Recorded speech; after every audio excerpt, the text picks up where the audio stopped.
she successfully steered her country through the financial crisis and is known as a tough reformer of Southeast Asia's largest economy. Indonesian Finance Minister Sri Mulyani. Forbes has repeatedly included her in the list of the most powerful women in the world. An economist, a mother of three, and a role model. How did Sri Mulyani come to power in a largely conservative society? How is she using her position to empower women in Indonesia? And what role can men play in the fight for equality? Let's find out.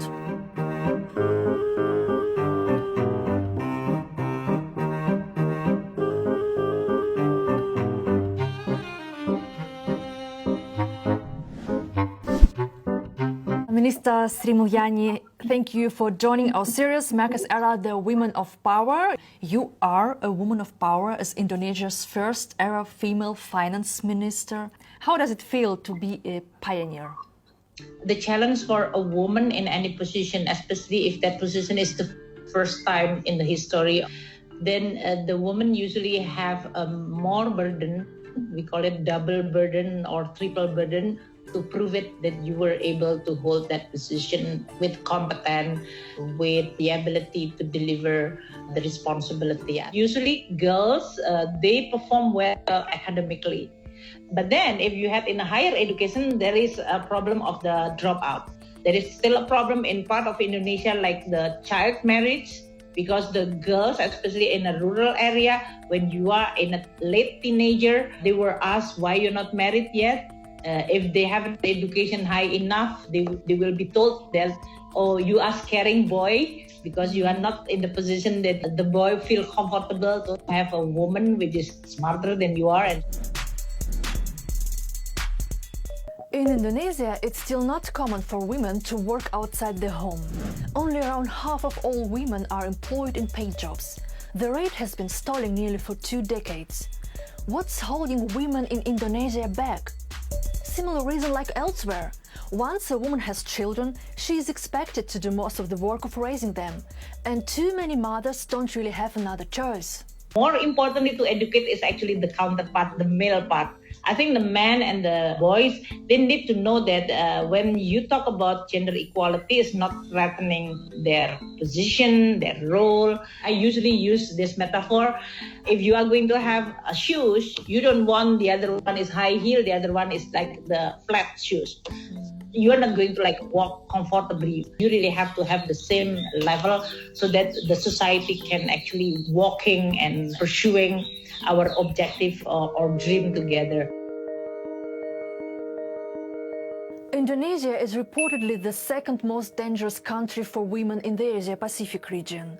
1 in 3 women has reportedly suffered gender-based violence in their lifetime.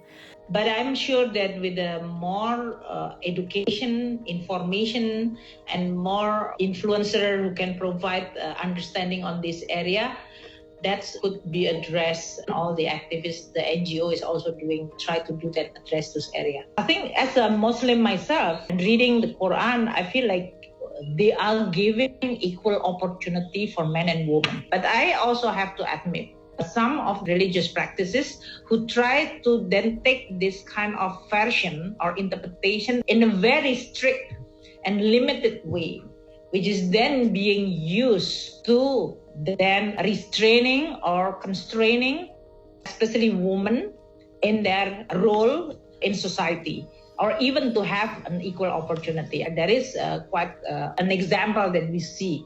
And that's why it is still quite a challenge for all of us.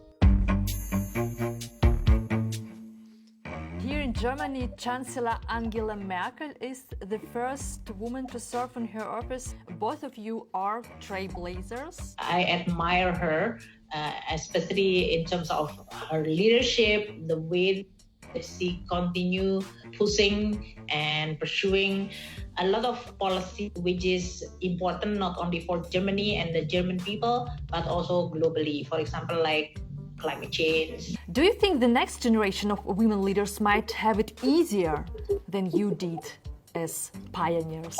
I think for the next leaders, it will not be easier.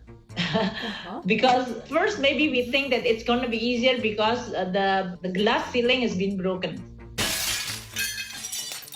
But I think for the next generation, they are going to be constantly compared with who break those glass initially. And this is, I mean, like Angela Merkel is just a formidable leader. So the bar is very high because they always like, oh, okay, you actually enjoying the benefit of those, then you should be higher than her. And that is going to be a pressure for any woman leader that is following Angela Merkel. No matter where you are, what your position, always try to push the boundary, even only 1 inch, because that is going to give more room for many of girls and women with you or even after you.